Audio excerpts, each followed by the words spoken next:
My name is Jim Iverson. I'm a welder too, and I love what I do because the variety is fantastic. There's something different to do every day.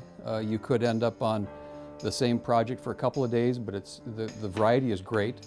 It's a good atmosphere. It's a dangerous atmosphere. It's loud. It's dirty. You've got to be careful what you're doing, but it's rewarding, and it's a good group of people to work with.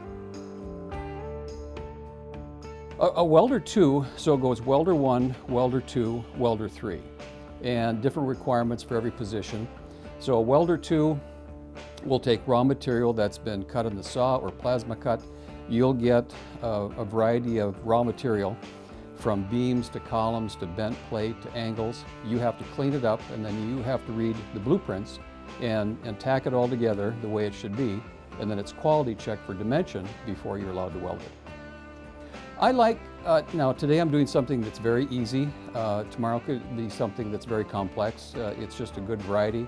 So it gives me a good feeling when I put something together and then quality comes over, takes a look at it and says, you're good to go, no changes. And it's a better feeling when they come back after it's all welded and say, no issues, nothing to fix, nothing to correct, and everything looks good. So you want to produce a quality weld, you want it to look nice, and you're held accountable to that.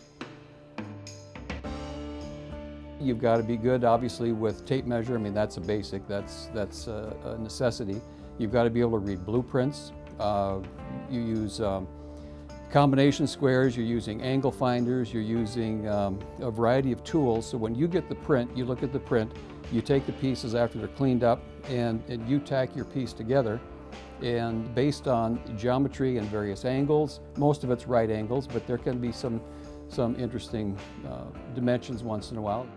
We're held to within 1/8 of an inch.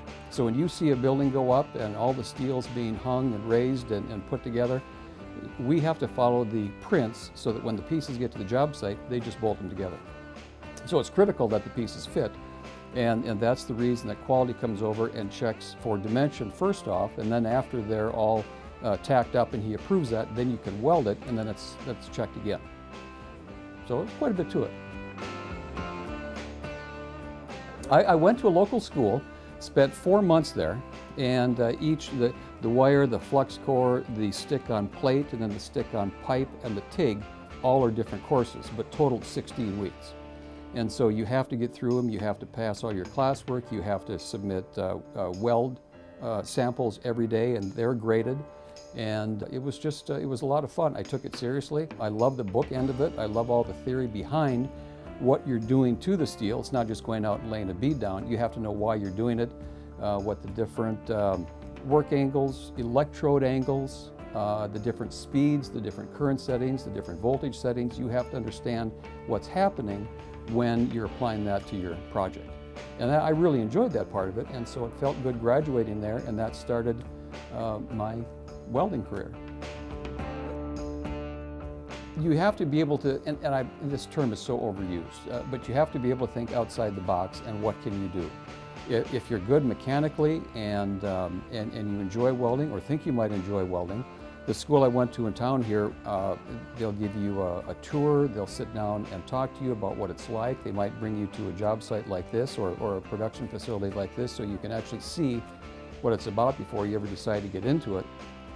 So take it seriously, apply what you've learned in the classroom, and go out and produce quality welds and keep doing it over and over until you get to the point where the instructors say, yeah, you're good to go. And that will set you up properly for a career in welding with a great facility like this.